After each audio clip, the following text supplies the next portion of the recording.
start, we just wanted to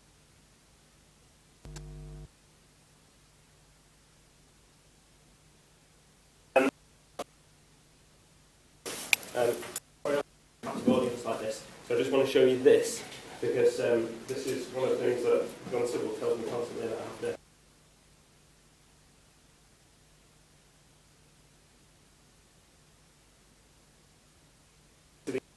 On the tables, and it's like a table-based intercom system.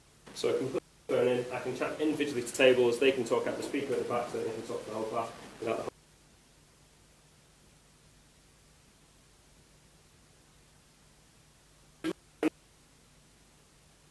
Then it's just sort of ask me at the end, but it's really good for noise in bases or working in like really sort of noisy environments. So if that's something that you want to know a little bit more about, then just give me a shout. Right, hopefully you picked up the handouts on the way in, and I won't have to hand them out later on. But your two coaches for this course are myself and Trevor, and over the series of this year and next year, we'll cover 10 different modules which sort of comprise the leadership curriculum.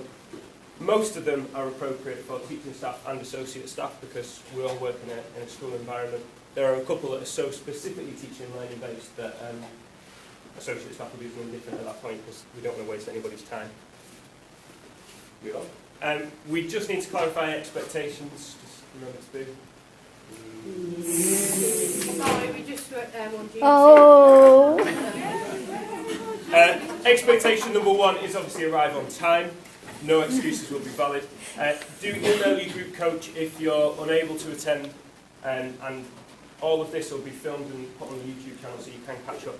This course is certified by attendance at the modules, so if you do miss a module and you don't let us know that you've caught up on YouTube, when you get your certificate you won't get that module on it, so just fire us an email to say I'm missing it, but and then we can make sure that you're kind of certified for everything.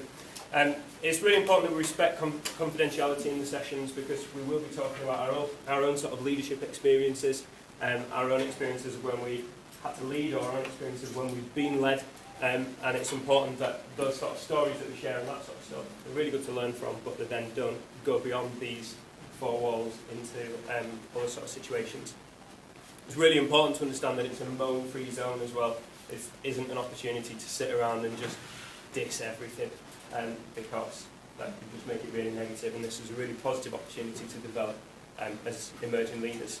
And use your trainers as a resource. Feel free to email me or Trev outside of the kind of course times if you feel you're really struggling with stuff. For a lot of the sessions we've split up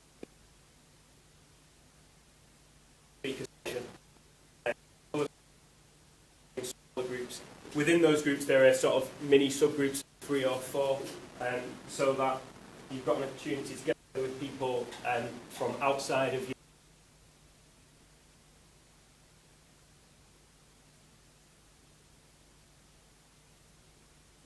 You're all talking about something that's happened in your area or something like that. But that's all about. Because we need to be really.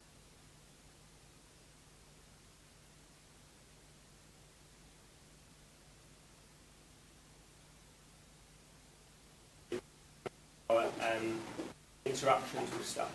So on that note, I'll hand over to Mrs. Heath, who's doing our keynote speech.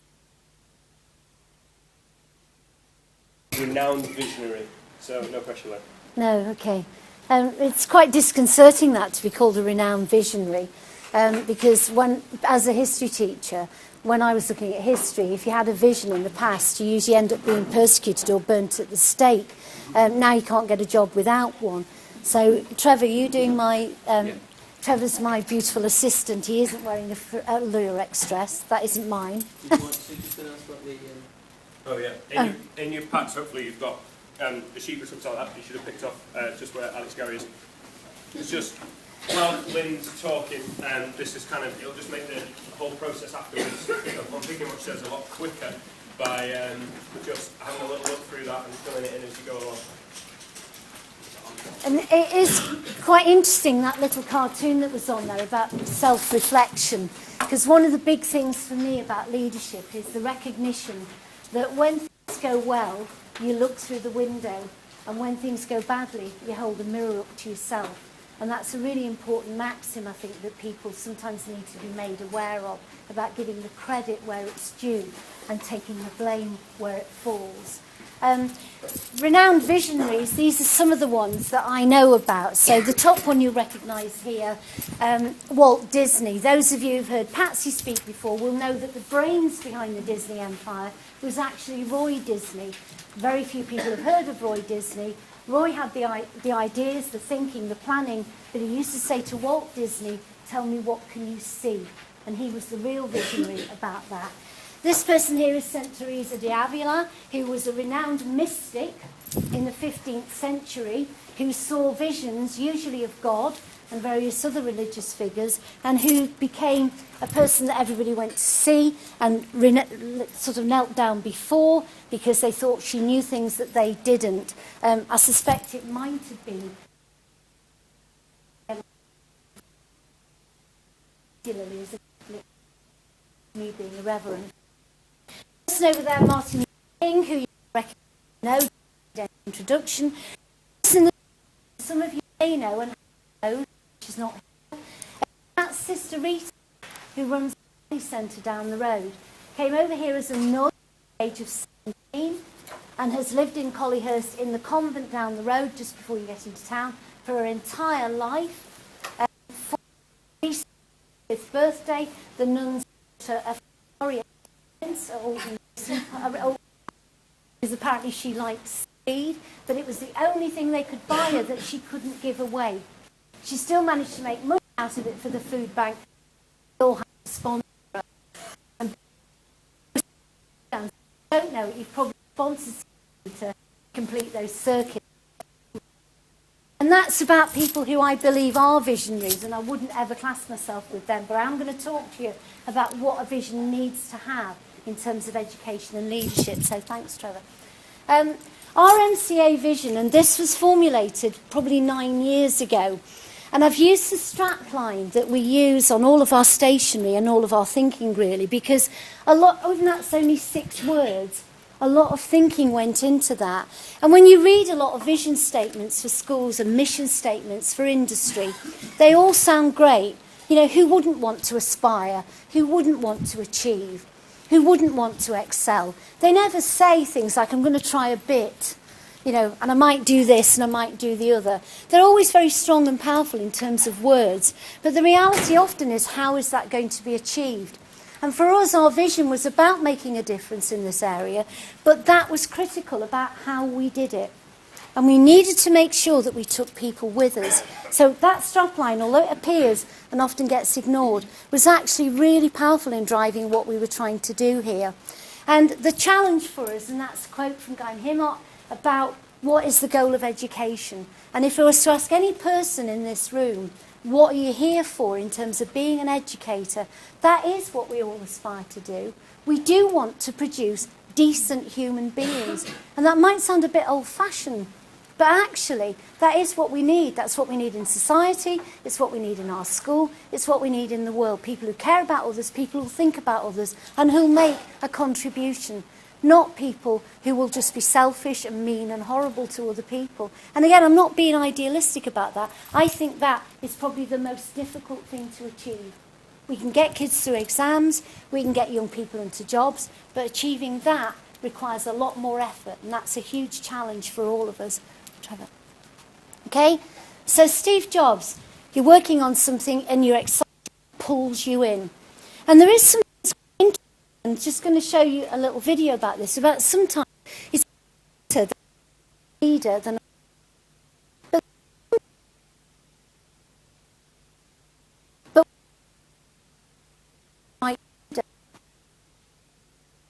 Germany, and you look at the leadership there. If Hitler had won the Second World War, we'd be on that. You know, we wouldn't have been these chosen. Steve was the right leader because he didn't have the ability to reflect and think. But you do have to bear in mind people in Germany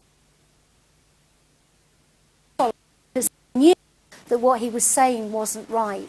And that's an important difference sometimes. It's a distinction. So I'm going to show you this little video about followers. It's quite a short one. If you've learned a lot about leadership and making a movement, then let's watch a movement happen start to finish in under 3 minutes and dissect some lessons. First, of course, a leader needs the guts to stand alone and look ridiculous.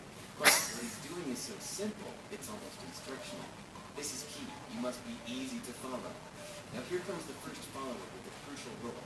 He publicly shows everyone else how to follow. Notice how the leader embraces him as an equal. So it's not about the leader anymore. It's about them, plural. Notice how he's calling to his friends to join in. It takes guts to be the first follower. You stand out and ridicule yourself. Being a first follower is an underappreciated form of leadership. The first follower transforms a lone nut into a leader. If the leader is the flint, the first follower is the spark that really makes the fire. Now here's the second follower. This is a turning point. It's proof the first has done well. Now it's not a lone nut and it's not two nuts. 3 is a crowd and a crowd is news. A movement must be public. Make sure outsiders see more than just the leader. Everyone needs to see the followers because new followers emulate followers, not the leader. Now here come 2 more people, then 3 more immediately. Now we've got momentum. This is the tipping point, and now we have a movement. As more people jump in, it's no longer risky. If they were on the fence before, there's no reason not to join in now. They won't stand out, they won't be ridiculed, and they will be part of the in crowd if they hurry. And over the next minute, you'll see the rest who prefer to stay part of the crowd, because eventually... Stop it if you can, Trevor, thanks. Okay, now, I'm not suggesting for a minute I was a lone nut, but there is an important point there about the way this academy started and grew.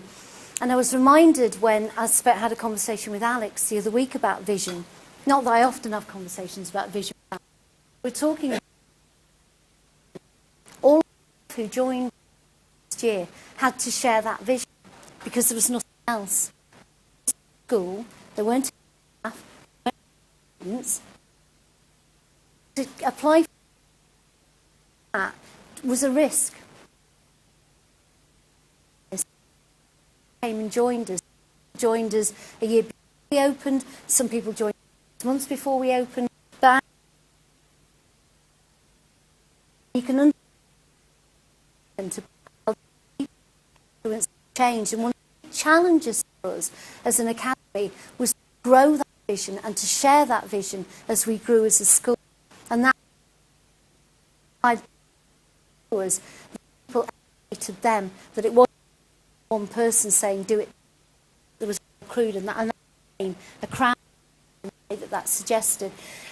You all know these, and it's a very wordy document, but there are values which we took from BT as our corporate sponsor, and we shifted and moved them so that they became educationally sound. But that's quite a big list there, and it's a list of do's and don'ts. But what it translates to, thanks Trevor if you go on, is basically some key principles, and that's a much shorter list.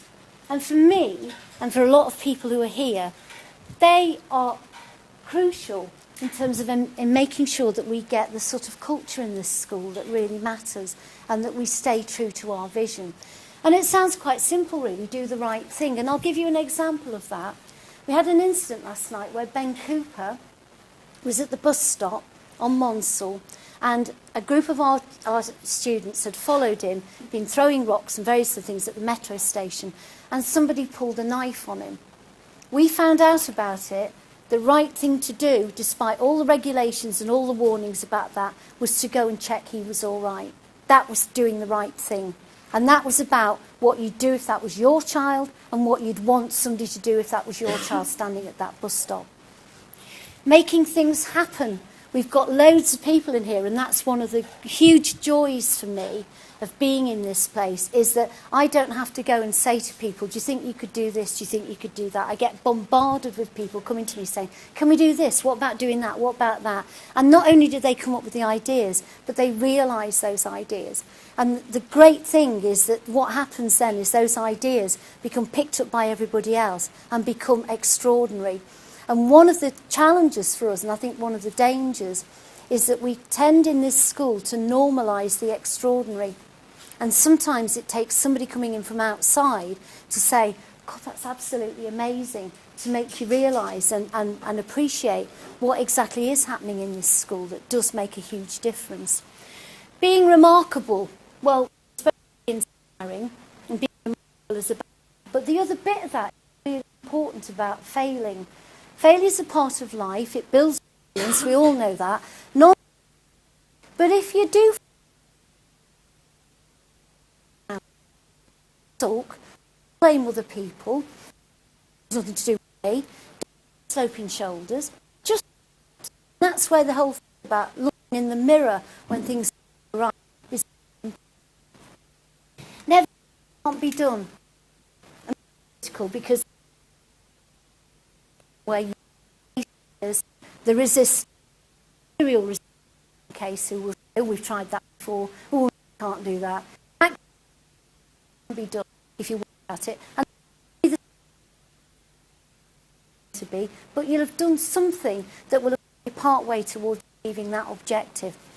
And the last one, I believe this academy is built on millions of acts, small acts of kindness, which I believe is a Jewish phrase, isn't it, Trent? Because every single day, every single minute, somebody is kind to somebody. Whether it's helping a child to get something sorted, whether it's dealing with a child who's crying, whether it's dealing with an adult who needs some support, whether it's simply showing an adult, a visitor into the school where they need to go. It's about being kind to people. And that, again, is not about me being naive. That's about making sure that you treat people in the way you'd want to be treated. And that is endemic through most of our school, and it's why it makes it such a special place to be. And then, okay, now, so just go back a minute, can you? I just want to tell you a little story about being kind. For me, this is about reflecting on the context in which we work, which we all know about. Last week, we had a parent came in of one of our students in Year 8. The reason she came in was because we'd had a phone call from the food bank at the Lally Centre, from the advisor there, Kath, who works with a lot of people there, but we've got very strong connections with. And she rang and said she was concerned about this parent because she thought this parent was suicidal. This is a parent who'd walked to the food bank from Miles Platting, was clearly in a very poor state of health, almost emaciated in one sense, and had gone to the food bank, and the way that she'd spoken to Kath had made Kath very concerned. And Kath rang us up and she said, can you provide a pair of shoes for this child? Of course we can.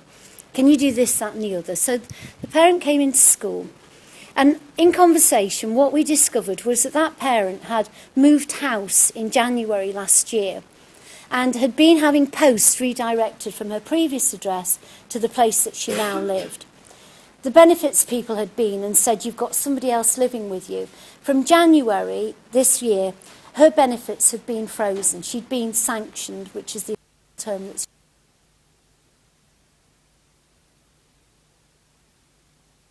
£1 a week. January last year. There's because they can't afford it. We asked was treat both to buy, and they'd had, when they had things to eat, they had a small glass of lemonade each. They're currently sleeping in the one bed with duvets on top of them because living in his. Now, living on 21 and a glass of lemonade is your treat. We did what we usually do, so we, 4 sauces, meals.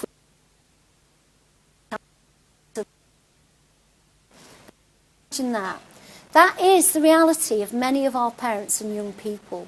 And that's what we have to deal with, and that's the challenge that we face. So just going on to the next one. And this is really important about culture, because the vision and values, and just, I'm not going to read those, but those are some of the statements that have recently been given by some people in this school about why students are not achieving in their lessons.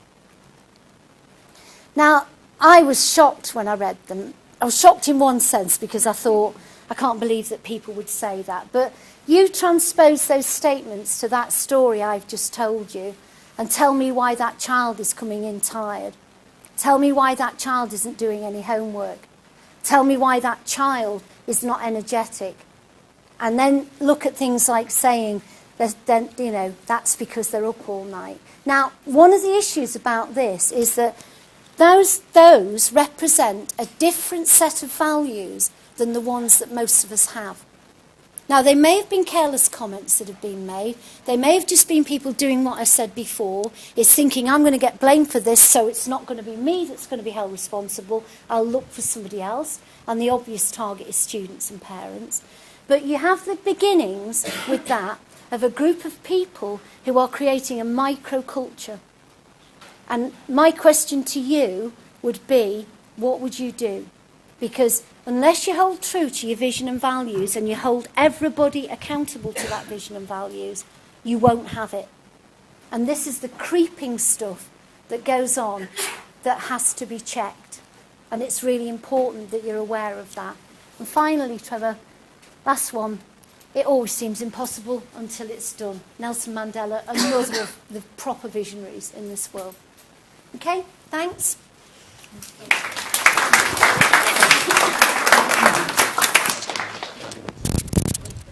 What we're going to do is you've managed to put a couple of points down. Probably the most important bit is this aspect here. From what Lynne said there, what values do you sort of tease out